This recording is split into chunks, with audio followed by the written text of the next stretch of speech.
Coucou la famille, match 2, quart de finale de la Coupe d'Afrique des Nations, Cameroun, Maroc, c'est parti.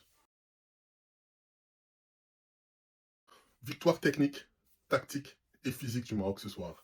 C'est simple, le Cameroun n'a pas existé. Ils ont été asphyxiés pendant toute la rencontre. C'était impressionnant.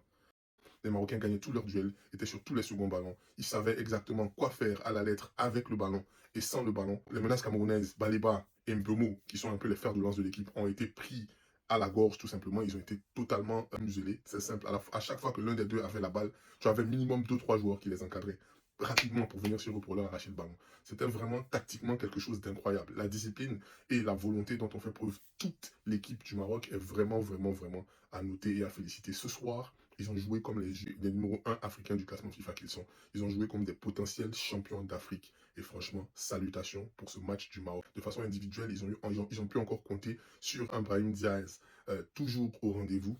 Il a été fatigant sur son côté. Il a marqué un but d'ailleurs, cinquième but de la compétition, en lice pour être meilleur joueur probablement, s'ils vont jusqu'au bout et s'ils continuent d'être aussi impactants.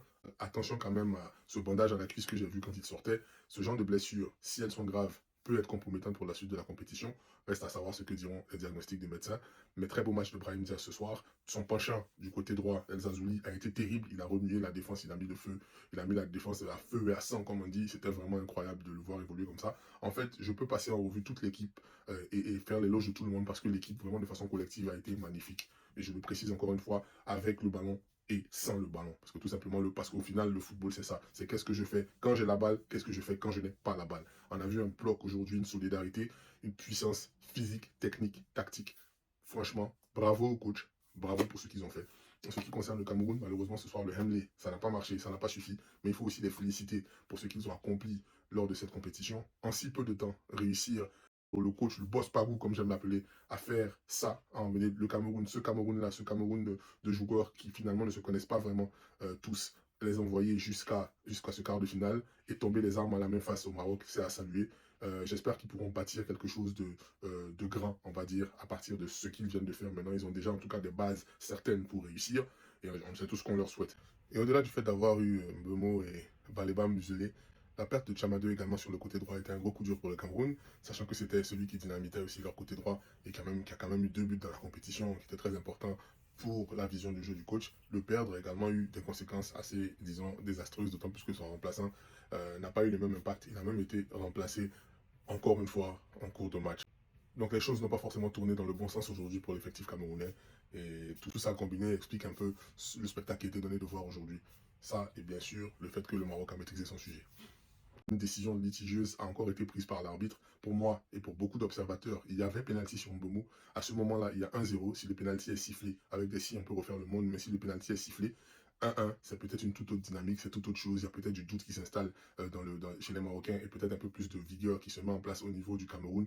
On n'en saura rien, tout compte fait. Et c'est dommage que l'arbitrage ait eu quand même son mot à dire de façon négative dans ce match, parce que le Maroc n'en a pas besoin. Comme je disais, ils ont tellement bien joué, ils étaient tellement au-dessus, que même sans ces erreurs, à mon avis, ils seraient quand même passés au tour suivant. Mais c'est dommage quand même d'avoir, encore une fois, à parler d'erreurs d'arbitrage, encore une fois, pour le pays organisateur, et encore une fois, malheureusement, une erreur qui a un impact certain sur le résultat final. Voilà, c'est un peu l'histoire de la CAN. Tout le collectif arbitral, VAR et arbitre de terrain compris, il y a beaucoup de choses à dire dessus. On ne va pas beaucoup s'étendre. Félicitations au Maroc. Je ne veux pas que ces commentaires-là viennent ternir une énorme prestation qui mérite d'être saluée. En demi-finale, ils attendent le vainqueur du match Nigeria contre Algérie.